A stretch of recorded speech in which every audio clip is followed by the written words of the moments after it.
Hi friends, welcome to our channel simply south foods. இன்றைக்கி நம்ம பார்க்கக்கூடிய ரெசிபி என்னன்னு பார்த்தீங்கன்னா, கடைகளில் கிடைக்கக்கூடியது போலவே வாயில் வச்சதுமே கரையக்கூடிய 100% சாஃப்டான மைசூர் பாக். வாங்க அது எப்படி செய்கிறதுன்னு பார்க்கலாம். அதுக்கு முன்னாடி நம்ம சேனலை சப்ஸ்கிரைப் பண்ணாத நண்பர்கள் கீழே இருக்கிற ரெட் கலர் சப்ஸ்கிரைப் பட்டனை ப்ரெஸ் பண்ணி சப்ஸ்கிரைப் பண்ணிக்கோங்க. கூடவே பக்கத்தில் இருக்க பெல் ஐக்கானையும் ப்ரெஸ் பண்ணிக்கோங்க. அப்போ தான் நம்ம உடனுக்குடன் அப்லோட் பண்ணுற வீடியோஸ் உங்களுக்கு நோட்டிஃபிகேஷனாக வரும். இப்போ வாங்க வீடியோக்குள்ளே போகலாம். நான் இந்த மெஷரிங் கப்பால் தான் எல்லா இன்க்ரீடியன்ட்ஸும் எடுத்து வச்சுருக்கேன். நீங்களும் ஒரே கப்பால் மெஷர் பண்ணி எடுத்துக்கோங்க. இந்த மெஷரிங் கப்பால் 1 கப் கடலை மாவு நல்ல குவாலிட்டியாக இருக்க மாதிரி பார்த்து வாங்கிக்கோங்க. அப்போ தான் பர்ஃபெக்டான மைசூர் பாக் கிடைக்கும். அதே கப்பால் 1.25 கப் சுகர். நீங்கள் அதிகமாக சுகர் சாப்பிட மாட்டீங்கன்னா 1 கப் சுகரே போதுமானது. அதே கப்பால் 1/2 கப் கீ, 1/2 கப் ஆயில். நீங்கள் 3/4 கப் கீ, 3/4 கப் ஆயில் அப்படி கூட எடுத்துக்கலாம். இல்லைன்னா ஃபுல்லாகவே 1.5 கப்பும் ஆயிலாக கூட எடுத்துக்கலாம். அடுத்தது ஒரு பிளேட்டில் ஆயில் இல்லைன்னா நெய் தடவி ஃபுல்லாக ஸ்ப்ரெட் பண்ணி விட்டுக்கலாம். அப்போ தான் நம்ம மைசூர் பாக் செஞ்சதுமே எடுத்து ட்ரான்ஸ்ஃபர் பண்ணுறதுக்கு ஈஸியாக இருக்கும். இப்போ இதை ஒரு ஓரமாக வச்சுக்கலாம். இப்போ அடுப்பை ஆன் பண்ணி அதில் அடி கனமான கடாய் அல்லது நான்ஸ்டிக் கடாய் கூட யூஸ் பண்ணிக்கலாம். அதில் நம்ம எடுத்து வச்சுருக்கிற 1.25 கப் சுகரை நான் ஆட் பண்ணிக்கிறேன்.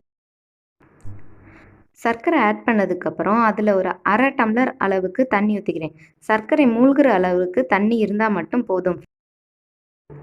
சர்க்கரை நல்லா அதுக்குள்ளே நம்ம எடுத்து வச்சுருக்க கடலை மாவில் 1 கப் ஆயிலில் பாதி அளவு ஆயில் மட்டும் சேர்த்து நல்லா கட்டிகள் இல்லாமல் கரைச்சி வச்சுக்கலாம். இப்போது சர்க்கரை கரைஞ்சி நல்லா கொதிக்க ஆரம்பிச்சிருச்சு. இதுக்கு கம்பி பதம்லாம் வரணும்னு அவசியம் இல்லை ஃப்ரெண்ட்ஸ். சர்க்கரை கரைஞ்சி ஒரு 2 நிமிஷம் கொதிச்சாலே போதும். நான் இப்போ உங்களுக்கு காட்டுறேன் எப்படி இருக்குன்னு. இப்போ சர்க்கரைலாம் நல்லா கரைஞ்சி பபிள்ஸாக வருது பார்த்தீங்களா? அந்த ஸ்டேஜே போதுமானது. இப்போ நம்ம கரைச்சி வச்சுருக்க கடலை மாவை அதில் சேர்த்துக்கலாம். இதுக்கு மேலே நல்லா கொதிச்சிச்சுன்னா அது கம்பி பதம் வந்துடும். அப்போ நமக்கு பர்ஃபெக்டான மைசூர் பாக்கு கிடைக்காது. இப்போ இந்த கடலை மாவை ஆட் பண்ணுறப்ப அடுப்பை சிம்மில் வச்சுக்கிட்டு தான் ஆட் பண்ணணும். இப்போ கடலை மாவு எல்லாமே ஆட் பண்ணதுக்கப்புறம் கட்டிகள் இல்லாதவாறு நல்லா கலந்து விட்டுக்கணும் ஃப்ரெண்ட்ஸ். கைவிடாமல் கலரணும், இல்லைன்னா அடிப்பிடிக்கிறதுக்கு வாய்ப்புகள் இருக்குது. இது போல் நல்லா ஸ்மூத்தாக கலந்துக்கணும். முக்கியமாக அடுப்பு சிம்மிலே இருக்கணும்.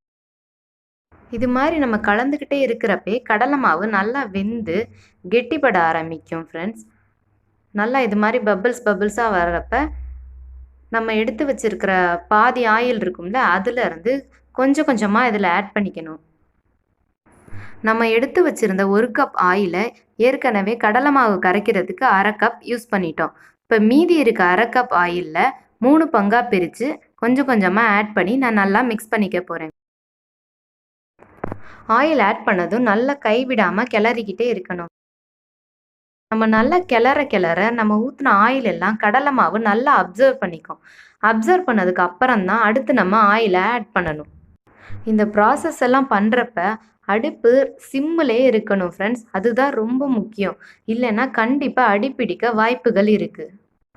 நம்ம கிளற நம்ம ஊற்றின ஆயில் எல்லாத்தையும் கடலை மாவு நல்லா அப்சர்வ் பண்ணிடுச்சு. இப்போ அடுத்து நம்ம எடுத்து வச்சுருக்க ஆயிலேருந்து கொஞ்சமாக ஊற்றிக்கலாம். இதே போல் எல்லா ஆயிலையும் சேர்த்ததுக்கப்புறம் எப்படி இருக்குன்னு பார்க்கலாம்.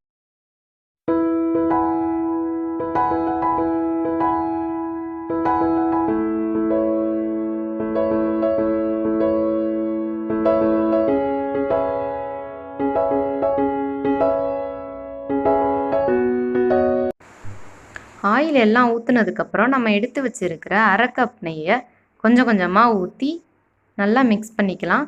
கை விடாமல் கிளறணும். எடுத்து வச்சுருக்க எல்லா நெய்யும் ஆட் பண்ணதுக்கப்புறம் எப்படி இருக்குன்னு பார்க்கலாம்.